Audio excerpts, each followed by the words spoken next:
But to continue with the diversity of backgrounds there, next speaker I'd love to invite up is Steve Wilkins.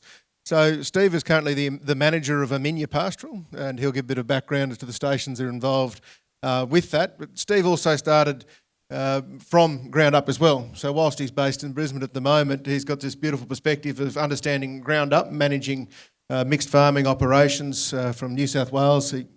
South Wales will forgive him for that. But from New South through to managing mixed farming operation at Gundawindi. So I've asked him to also link what he's seeing in the outcomes at a farming perspective. Thanks, Steve.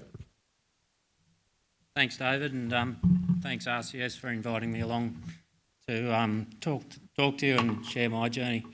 I won't respond to that comment. I'll catch up with you later. Aminya Pastoral, you probably haven't heard of Aminya itself, but Aminya is the overarching company over two businesses, and under that there's 3 trading names. So the most common one you probably would have heard of would be TVF Pastoral. So we're situated in a very diverse area throughout Queensland, right down to the borders. So we have country Aramac, Claremont, Blackall, Tambo, Mowra and Theodore, and then we're back. We have better country, I should say, is back down near the border and over the border at Gundawindi and Glen Innes.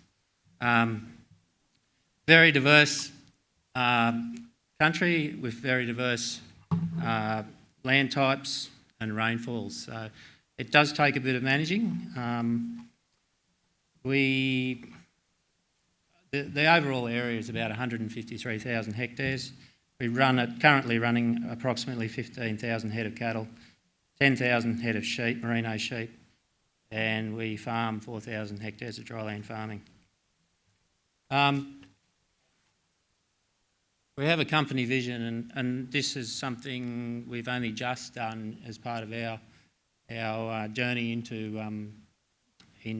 the regenerative space. We've been there for quite a while, but we needed a lot of refining. So the formation of a vision was really important to myself, the principals of the business, and particularly our staff. So we are a boutique business that has scale and capacity, and we're unique within the industry. We operate a profitable business. We improve the capacity of business through investment to improve the asset base of individual properties. We undertake to improve the ecological and environmental capacity of the properties. We look at opportunities as they arise. We hold animal welfare in very high regard. Our staff are the driver of our business, and they are highly valued. And that's probably the number one point for us as a business. Without staff, we aren't a business. We don't exist. We invest in staff training and personal development to improve the capacity of the team. We utilise new technology in order to create cost savings and efficiencies. So for us, we've probably come into the regenerative space in the last 2 years and really looking to improve our business through that. So we've taken this regenerative approach, and we're very well supported by the business principals in this journey, which is pretty unique. We have a very committed team of senior managers, and they're passionate about their individual properties and the businesses they manage, and that I see that every time I go out. I'm very privileged to be working with staff like that.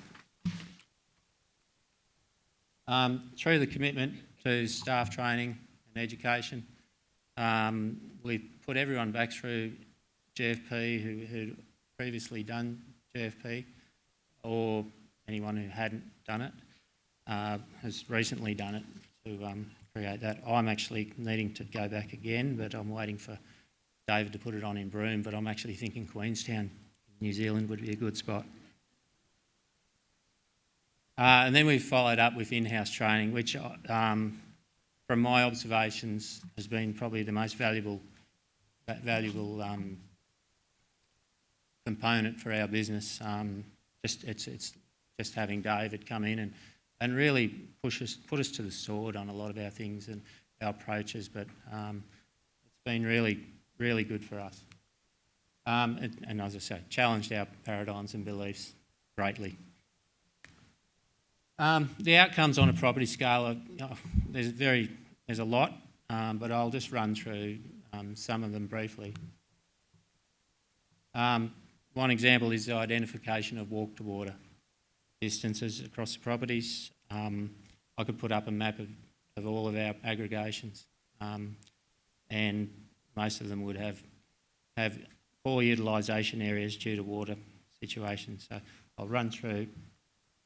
We identified at Mara we needed 700 metres as an example, and out at Blackhall was 1,500 metres.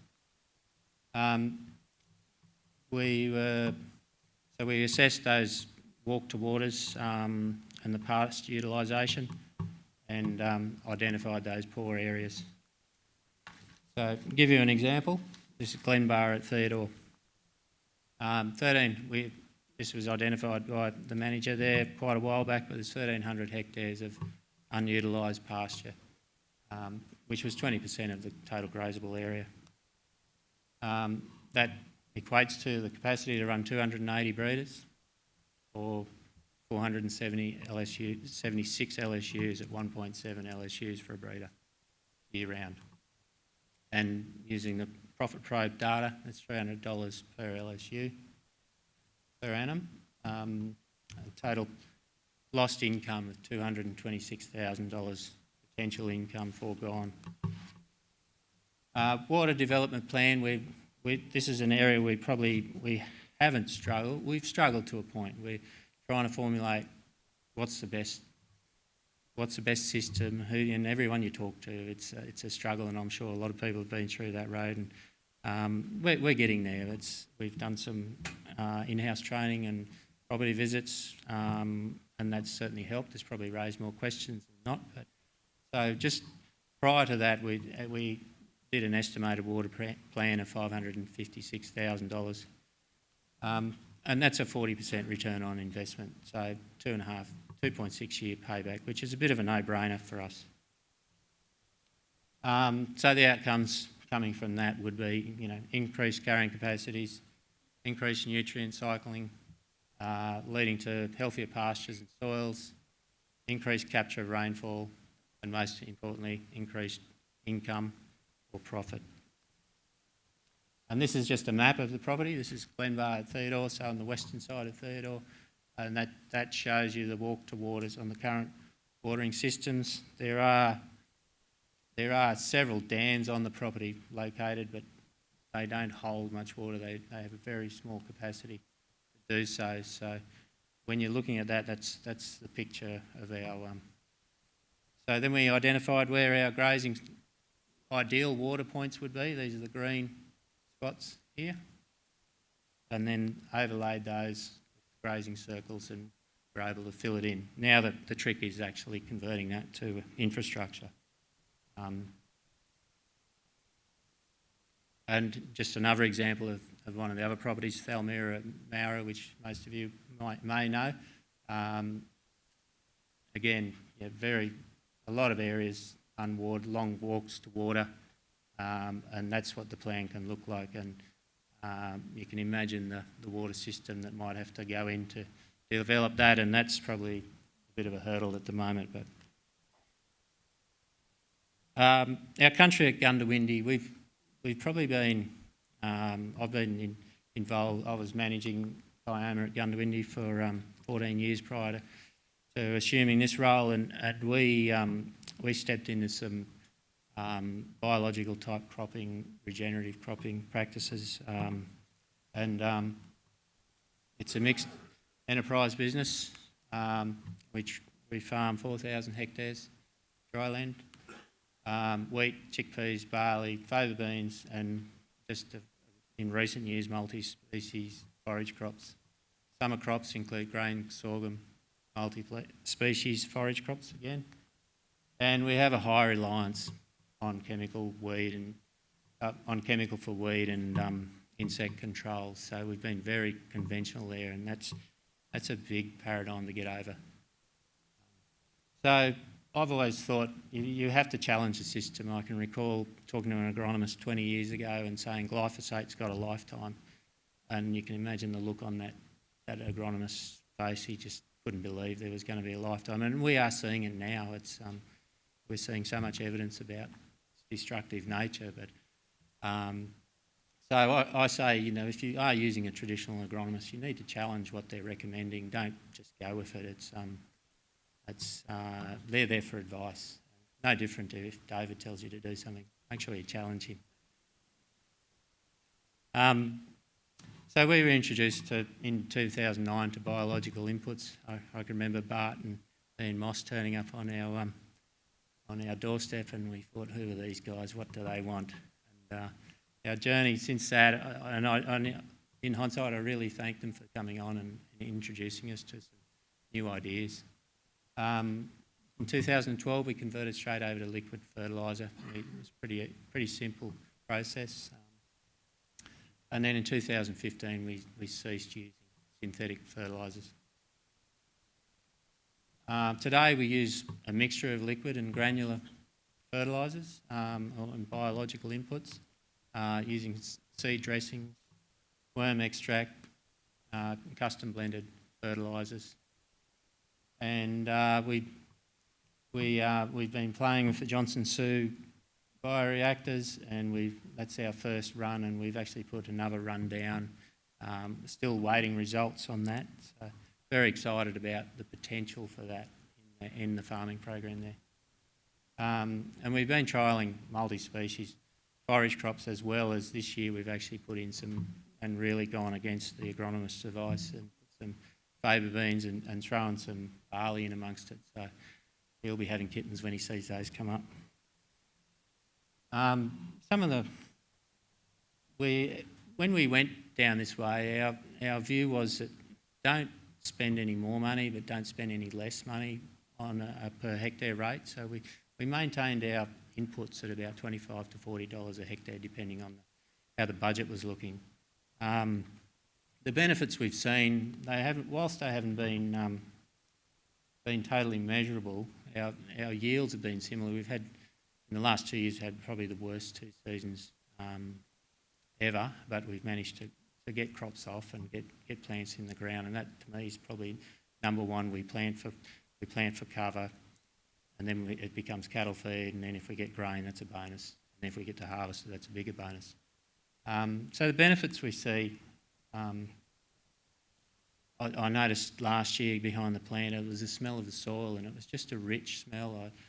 I don't recall ever seeing that or smelling that. It was just, I think you like to tell yourself that you're actually, what you're doing is beneficial, and I don't know, sometimes I wonder whether it is me getting wound up in it, but the smell of the soil was just something that really struck me last year in particular. We're seeing good root development with these different inputs and the soil, so therefore the soil's coming along.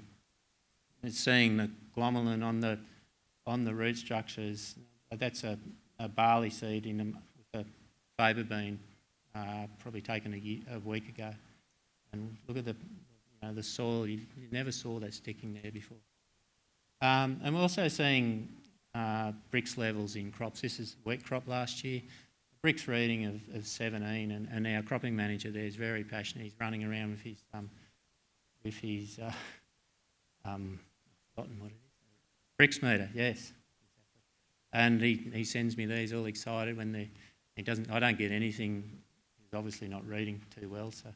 But getting high Brix levels, and that was in a highly stressed crop last year. And just another example, last year's crops, in one of the worst seasons we've had. This is the root development we're seeing, and these are the roots on the neighbouring property. You just jump the fence, and we're getting that sort of thing. It really drives, your gut instinct, that you're doing the right thing. And the biggest benefit I see of regenerative ag, besides the outcomes to the land and the soil, but I see it in all our managers, and it's the passion of the people engaged in something new and exciting. It creates new opportunities for those guys to be becoming. People are coming to them and talking to them about what they're doing, and they're puffing their chest out, and to me that's the biggest benefit for our business. Our people are being recognised for what they're doing and their outcomes, and that rolls into the community. So that's it. Thank you very much.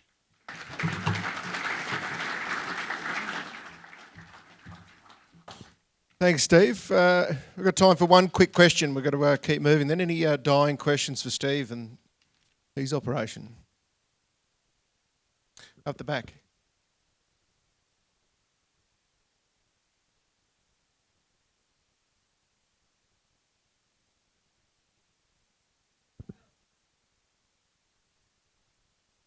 So the question there is on the Glen Innes property. Have you switched over to organic fertilisers or changing that fertiliser program? Have I got that right? That's still on. At Glen Innes, we haven't been doing any fertilising. We're not doing any farming there. So we've actually managed to get a new manager there he's deep into this regenerative stuff in a long way. So he's about 10 steps ahead of me. So we're not at this stage looking to put any fertiliser down. I think we've got a really strong native grass pasture base, and I know that country you can go and rip that out and put in your $500 a hectare pasture base, but you've got to fertilise it, and it just doesn't stack up to me. It's if you're turning that country over every 2 to 3 years, it's just a big mouse on the wheel thing to me. It's so we're very keen to stay native in there if we can and make that system work. And it's also a case in that place there that there's infrastructure needed to effectively manage what you're growing now before there's going to be any major benefits from any inputs. So we need to get that base infrastructure right in the first instance. That'd be fair enough? Yeah, no, that's right. And it's a challenge, but it's an exciting one, and